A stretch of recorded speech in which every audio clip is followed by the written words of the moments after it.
So with any political process like this, you never get everything that you're asking for. But let's have a look at what the old law was, the old local law around camping on private property for tiny houses and caravans. We're going to look at what was proposed by council, which is what you helped to beat back. And we're going to look at what we got, which was much better than what was proposed, but it's not, there's still a lot of work to be done, and we're going to talk about that too. The old law in Mount Alexander Shire stated that we could live in a tiny house on private property for up to 6 weeks within a 12-month period. That's an accumulative 6 weeks across that 12-month period, not 6 weeks at a time. So it was pretty prohibitive, really, very much limiting it to temporary use. The proposed law by the council was much worse. They would have limited the amount of time you could live in a tiny house on private property to just 3 weeks in a year. There was going to be a permit that would allow for a further 6 months of living in a tiny house, but no more than 6 months.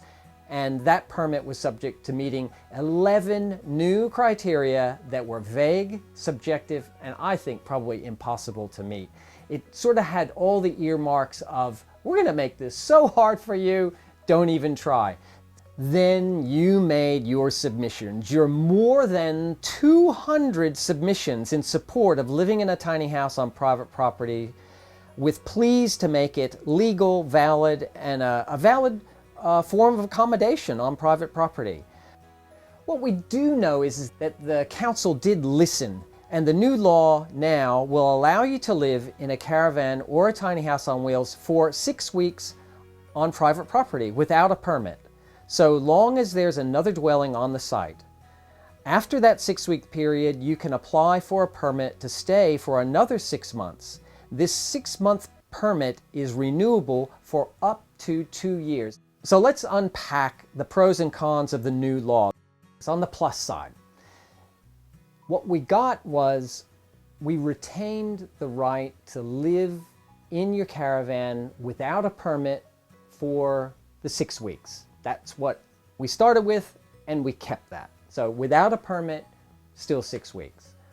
Now with a permit, they come in 6 monthly blocks. You can apply to live in a caravan where there's another house on the property, or a tiny house or a caravan. I use them interchangeably, for 6 months at a time, and that can be extended out to 2 years. So that really gives some peace of mind to somebody who's living in a tiny house on wheels on a piece of private property, you know, that you're not going to be asked to leave at a moment's notice. So that's good news. So on the downside, there really are 3 elements. The first is that a firm limit has now been set of 2 years. You know, it's a pretty good chunk of time, but it's now firm. The maximum amount is going to be 2 years. The second point is that with this 6-month period that you can get approved to live with a permit on your property, on private property, it says that it's granted under special circumstances. Now, we don't know what those special circumstances are, which leaves a lot of room for not knowing. And we would like to test this, and maybe you can be somebody who can help us test this to see what those special circumstances are. Which brings me to the third sort of negative in this new law, and that is that it is made very clear that it cannot be for commercial use. So there cannot be a landlord-tenant relationship. There cannot be the exchange of money between the landowner and the person living in the tiny house.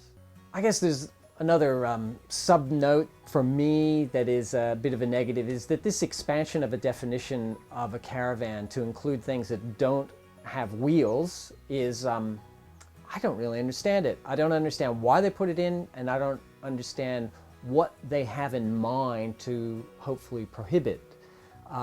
It's strange that you would need to define a caravan in such a way that it includes something that doesn't have wheels. Makes me a bit suspicious about what they have in mind. They need to make it clear, I think. So let's test it, let's keep them accountable, and keep the conversation going. So let's just celebrate you. You did this. Without your help, without your support, without you taking the time to put in and write your submissions, this would not have happened. So this also points the way for the future, for other councils, where we might get a better outcome. For instance, find out in your council when the local laws are up for review. They have to be reviewed every 10 years, so just check it.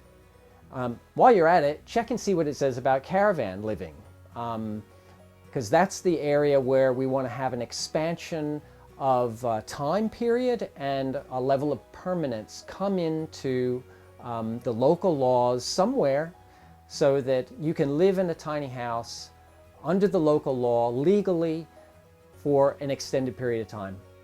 So now the bar is set at 2 years. Let's do it for more. How about 5? So let's keep up the fight. You've done great. Thank you. And let's keep at it.